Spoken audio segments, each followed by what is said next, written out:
Good morning, everyone. Thanks for being here. Thanks, Samir Hoshing, for setting this up. This is one subject which has been so close to our heart, and we've been working on it for quite some time. We have three speakers today.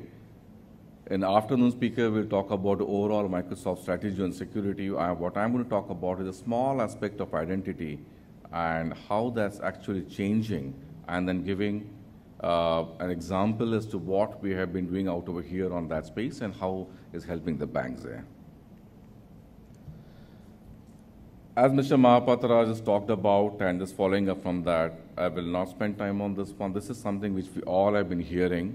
Only thing which I have to talk on this point is the boardrooms have started discussing this, and we are seeing more and more discussions happening on that. One of the insurance companies we were talking to, and they are talking about how risk and the cyber insurance is growing, and they are becoming more and more stringent and asking banks to adopt more and more, or rather all the financial institutions adopt more and more of it and be more secure to have a lower risk, to have a higher risk coverage, else they have to pay a higher premium. So this is the reality what we have been seeing in.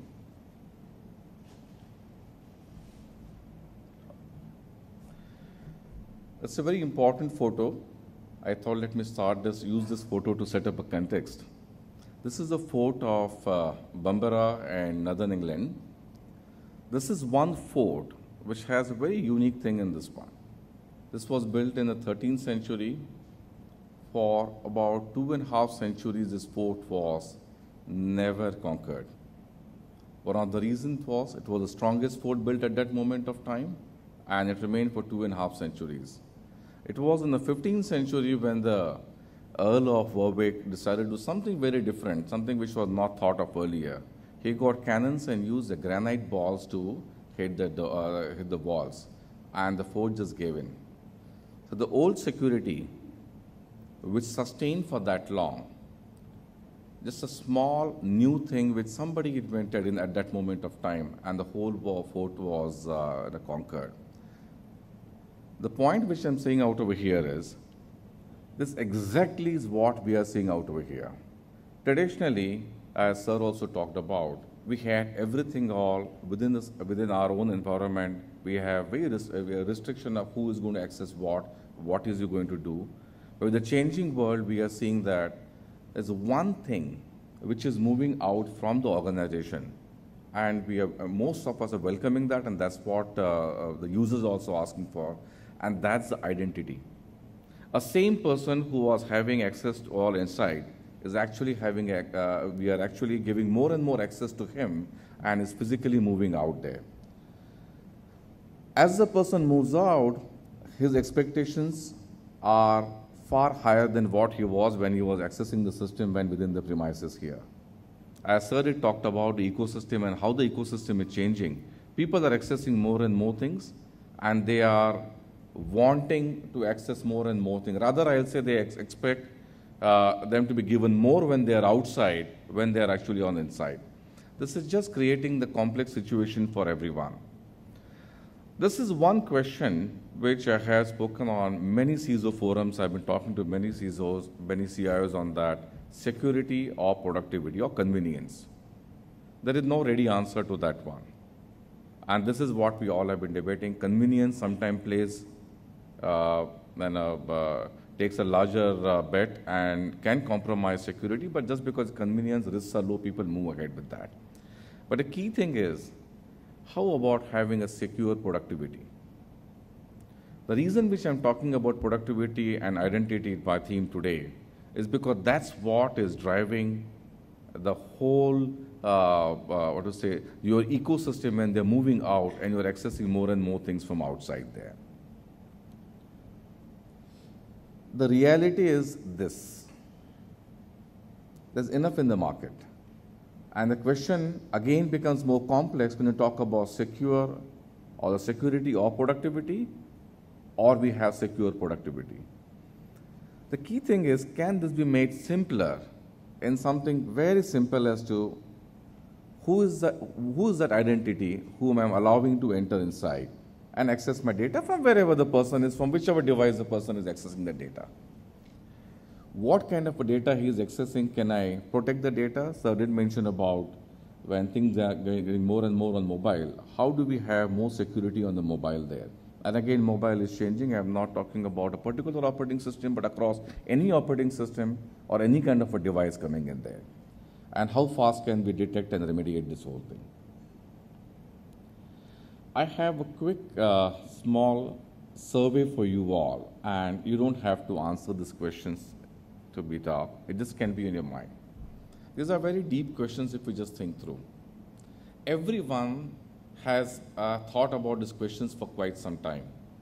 But the key thing which most CISOs, CIOs, and the business leaders talking about, when can we have something which is completely integrated and I have answer to this whole thing? One thing, picking a point from what Sir said, actually is right when he said that most things are available internally. A small tweak or a smarter tweak probably may address the concern which you have. We do not require something, huge investment talking about on security.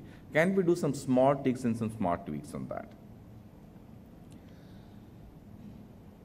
This slide was not supposed to be, okay, this one. I just want to cover next 5 minutes talking about some example as to how we have addressed this whole market and what is that we are doing. Please understand, this is not to sell a concept, but talk about how something has been developed in India. As Sir gave example about what's happening in Israel. Similar things are happening in India. Microsoft Kaizala is a product which has been developed in India, specifically for India, to help users be more productive than where they are. The way things are going, we are seeing more and more people are accessing your information. They are not your employees. They are your temporary employees, they are your contract employees, and they are accessing a particular application for a short period of time or for a longer period of time. How do I have a control? Today what's happening, all those people have found some informal way of connecting because they are connected and they are finding an informal way of connecting, and that information is completely staying out of your network. You have no access to that. We do not know what is being shared.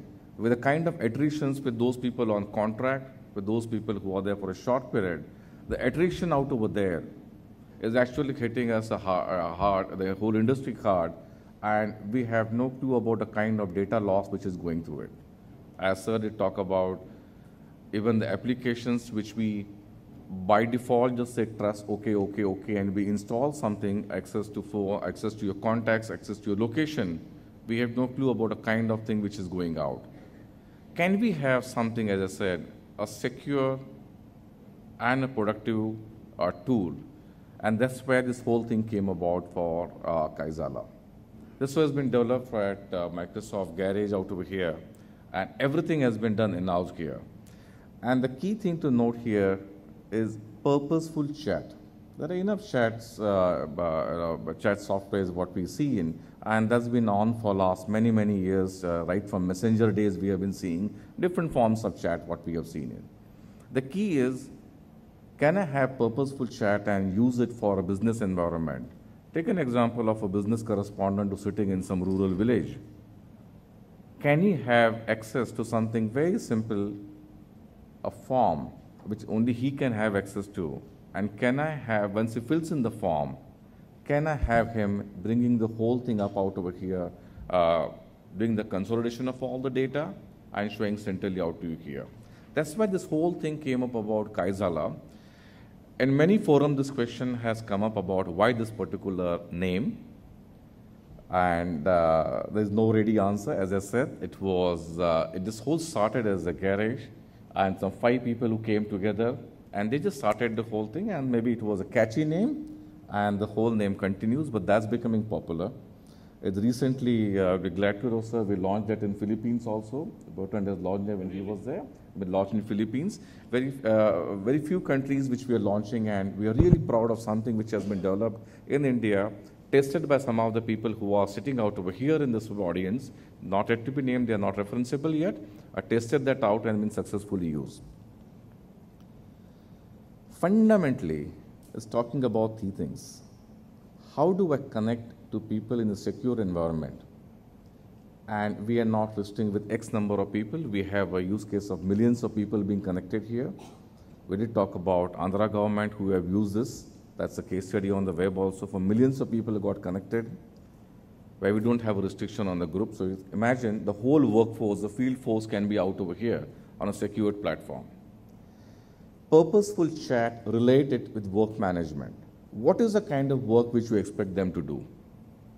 And how quickly can they adopt that particular software, get the work done? And it has to be extremely convenient for them, otherwise they will never adopt that piece. We have spoken about security manageability, that's default thing.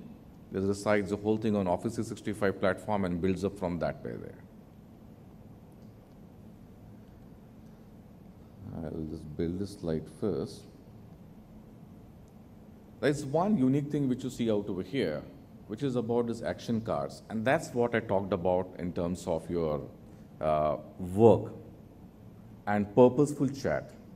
Chat needs to have some kind of a relevance for it to really help you apart from the normal chat which we have early mornings on different groups or late evenings when we have free time there.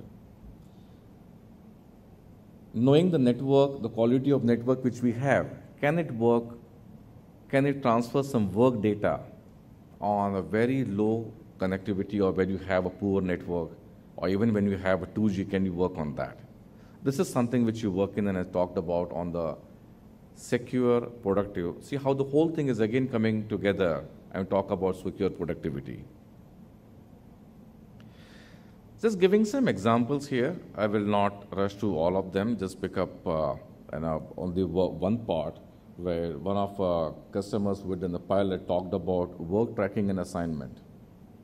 You are reaching out to the remote people whom you do not even meet up. You are assigning work to them. You are expecting them to report the work to you by end of the day. Something so simple as that can it be done? Again, the key thing out over here is, can something be simple, which people can quickly adopt and you get your work done? Another example I talked about was merchants initiating requests of supplies.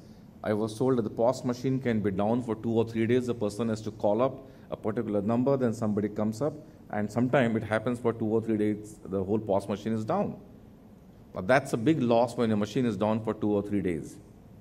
Can something be instant? Now that we have a case here where the merchant is using Kaizala quickly there itself, and with the location, and within hours, he's getting the whole supplies refilled again. A small example, there are multiple such examples being talked about. One particular scenario which World Bank talked about was the problem with ATM being down. We have a lot of systems today which talks about, through the ATM switch we come to know the whole thing is down or not. But if there is some other issue which we have in terms of a physical issue with the ATM, something which may not be reflected out over here, can there be the case where somebody can just quickly take a photo of that particular ATM, send it out over here, and the whole thing is managed here? Can I deploy somebody quickly to that particular ATM and get the problem solved? These are just some of the scenarios, friends, I thought I must share that with you. And again, going back to the whole thing, your identity is moving out. How do you manage that particular identity? How do we help them being more productive as well as more secure? I just want to talk on that particular thing and stop at this point. And I hope by the end of the day, and we have 2 more speakers who will speak more in details about a whole strategy, what we have and what we are doing for that. I would request you all to visit us all also outside and understand more as to what are we doing in this space. And I wish you all to have a great day today. Thank you. Thanks.